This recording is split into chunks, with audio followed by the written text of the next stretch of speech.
इस टॉपिक में हम बात करने जा रहे हैं प्रोग्रामिंग के बारे में, जहां हम लोग बेसिकली स्विच केस की प्रोग्रामिंग के ऊपर चर्चा करेंगे। तो मेरा नाम है अभिषेक कुमार तिवारी और मेरे YouTube चैनल टेक्निकल डोसेंट में आप सभी का स्वागत है।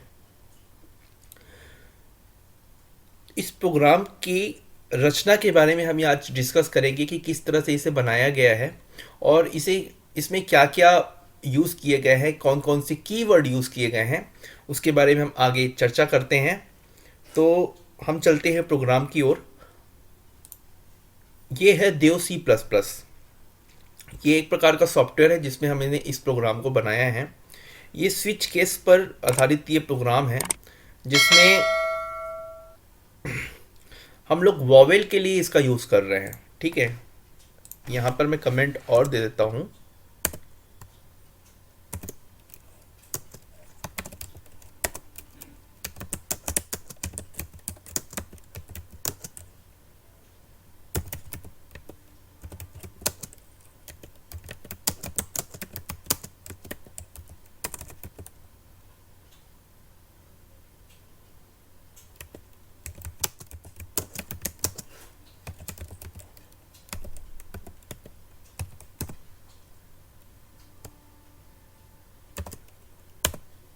यहाँ पर हमने मल्टीलाइन कमेंट का यूज़ किया गया है। जैसे कि मैंने स्टार्टिंग में बताया, this is the program of switch statement, और उसके बाद जो ये लिखा हुआ है, ठीक है, this is used for knowing what is the vowel of the program. इस प्रोग्राम में कौन सी, अगर हम इस प्रोग्राम को जब रन करते हैं तो इसके सामने ये आता है कि please use only lower case. ठीक है, लोअर केस का यूज़ करना है। अगर हम कोई भी कैरेक्टर यहाँ पर लिखते हैं या फिर ए लिखते हैं, बी लिखते हैं या आई ओ यू का कोई पार्ट लिखते हैं, तो अगर वो कैरेक्टर वॉवेल हुआ तो हमें शो करेगा कि वो जो कैरेक्टर है वो वॉवेल है। और यदि वह कैरेक्टर वॉवेल नहीं है, अर्थात स्वर नहीं है, व्यंजन है, कॉन्स्टेंट है, कॉन्सोनेंट है, तब वैसी स्थिति में वो उसे शो करेगा कि this is not a vowel. ठीक है, तो इस प्रोग्राम को हमने बनाया है। यहाँ पर हमने सबसे पहले यूज़ किया है हैश। हैश का यूज़ क्यों होता है? Hash is indicate for what? It is known as pre processor. ठीक है, ये क्या होता है? हैज़ यहाँ पर प्री प्रोसेसर होता है। यहाँ पर हमने इंक्लूड का यूज़ किया है, जिसके अंदर हमने लिखा है stdio studio.h, मतलब स्टैंडर्ड।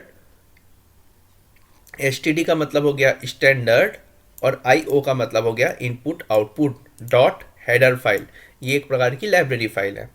ठीक है, इसके अंदर भी बहुत सारे कोड होते हैं और has include conio dot H लिखा हुआ है। यहाँ पर है console of input output header file.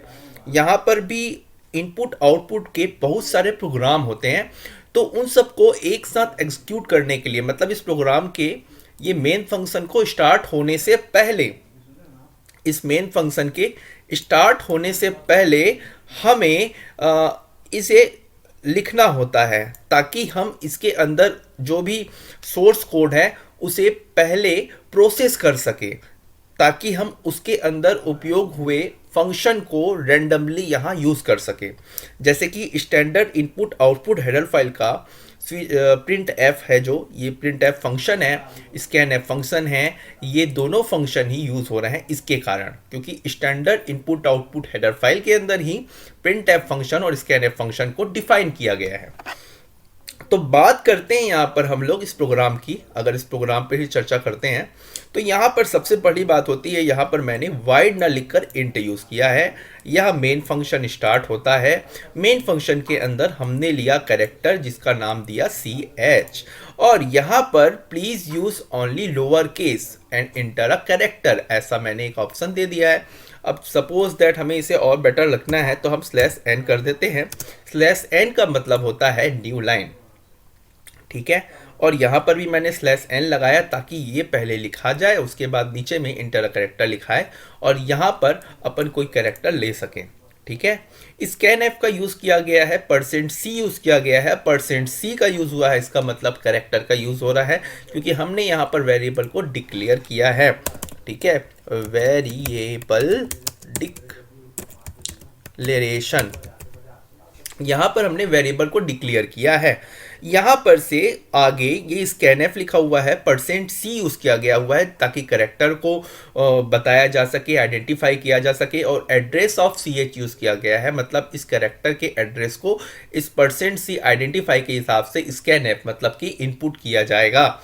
यहाँ पर फिर जब यह स्विच केस यूज किया गया है, इसके अंदर हमने ch यूज किया गया है। ch क्या है, जब यहाँ से कोई वैल्यू ली जाएगी तो उसे यहाँ लिया जाएगा। जैसा कि हम स्विच केस के बारे में पहले भी पढ़ चुके हैं कि स्विच केस का यूज होता है मैचिंग करने के लिए। तो जो भी यहाँ पर कैरेक्टर लिया जाएगा, यदि वो कॉन्सोनेंट हुआ या फिर वो आपका वॉवेल हुआ, अगर वॉवेल होता है तो वो इसके साथ मैच करेगा। अगर वॉवेल हुआ, ए हुआ, ई हुआ, आई हुआ, ओ हुआ या फिर यू हुआ, तो वो इसके साथ मैच करेगा, और मैच यदि वो कर जाता है तो हमें शो करेगा वॉवेल। ठीक है, अब यहाँ पर हमने ब्रेक स्टेटमेंट यूज किया है। ब्रेक स्टेटमेंट मतलब इस केस को यहाँ से एंड करने के लिए हमने इसका यूज किया है। ठीक है, एंड ऑफ द केस। ठीक है, इस केस को यहाँ पर बंद करने के लिए यूज किया है ताकि ये इसके बाद ब्रेक लग गया। ठीक है, और ब्रेक होने के कारण ये जो केस है इसकी जो वैल्यू है मतलब वॉवेल वहां शो होगा और गेट ch मतलब यहां से वो बाहर निकल जाएगा। यहां पर हमने रिटर्न 0 यूज किया है। अगर हम चाहे तो यहाँ 0 के स्थान पर कोई भी वैल्यू लिख सकते हैं, जैसे कि मैं यहाँ पर लिख देता हूँ 7, क्योंकि इंटीजर टाइप की बात है। अगर 7 लिखते हैं तब भी ये रन करेगा क्योंकि यहाँ पर इंट लिखा हुआ है। ठीक है, अब मैं इसे सेव कर लेता हूँ 7 लिखकर। ठीक है, ताकि इसे रन किया जा सके। अब इस प्रोग्राम को रन करते हैं। और एक बात है, केस में हमेशा जब भी हम कैरेक्टर को लिखते हैं तो सिंगल कोट के अंदर लिखते हैं, क्योंकि हम यहाँ पर कैरेक्टर ले रहे हैं। ch एक प्रकार का कैरेक्टर वेरिएबल होगा, और यहाँ पर कोलोन का यूज करते हैं, और उसके बाद अब यहाँ पर किसी ऑपरेशन को परफॉर्म करने के लिए, स्टेटमेंट को शो करने के लिए printf फंक्शन का यूज कर देते हैं। और यहाँ पर हमने ब्रेक स्टेटमेंट लगाया, ये यहाँ से बाहर निकला, और इस प्रकार से इस प्रोग्राम को बनाया गया है। ई को भी यूज़ किया गया, आई को, ओ को, यू को यूज़ किया गया, उसके बाद डिफ़ॉल्ट को यूज़ किया गया, ताकि ये वॉवेल अगर नहीं होता है तब ये जो प्रिंट ऐप में वैल्यू दी गई हुई है, ये स्ट्रिंग दी गई है, ये आपके सामने स्क्रीन पर दिखाई दे। चलिए इस प्रोग्राम को रन करके देखते हैं आखिर स्विच केस चलने से कैसा बनता है। तो सबसे पहले हम इसे कंपाइल करते हैं, देखते हैं कि इसमें किसी प्रकार का एरर तो जनरेट नहीं हो रहा है, क्योंकि हमने यहाँ पर एक मॉडिफाई किया, रिटर्न में 7 नंबर लिख दिया है। अब हम इसको रन करते हैं। शॉर्टकट की में रन के लिए F10 का यूज़ किया जाता है, और हम इसे रन करते हैं। अब देखिए लिखा है please use only lower case, enter a character. मैंने मान लीजिए यहाँ पर ए लिया और एंटर किया, ये शो कर दिया वॉवेल, क्योंकि ये वॉवेल है। चलिए फिर से इसे एक बार रन करते हैं। अब मैंने यहाँ पर ले लिया बी। ठीक है, अब ये यहाँ पर क्या करेगा, दिस इज नॉट वॉवेल। ठीक है, तो ये इस तरह से काम करने के लिए हम लोग स्विच केस का यूज़ करते हैं। चलिए ठीक है, एक और रन करके देखते हैं कि ऐसे में क्या आउटपुट आता है। मान लीजिए हम यहाँ पर ओ यूज़ करते हैं और इंटर करते हैं, it's so this is a vowel. ठीक है, इसने यहाँ पर शो किया कि यह एक वॉवेल है। तो इस तरह से इस प्रोग्राम को बनाया गया है। यह आपका स्विच स्टेटमेंट का सिंपल सा प्रोग्राम था। ठीक है, आज के लिए इतना ही स्विच स्टेटमेंट में प्रोग्राम के लिए। आगे की वीडियो में मैं नेस्टेड स्विच स्टेटमेंट के बारे में बताऊंगा, और भी पुरानी जो वीडियो बनी हुई है स्विच स्टेटमेंट से रिलेटेड, उसकी जानकारी के लिए आप इंफॉर्मेशन पे ऊपर आई पर क्लिक करके देख सकते हैं, तो आपको वो सारी इंफॉर्मेशन यहाँ से मिल जाएगी। ठीक है, तो आज की क्लास यहीं पर एंड करते हैं।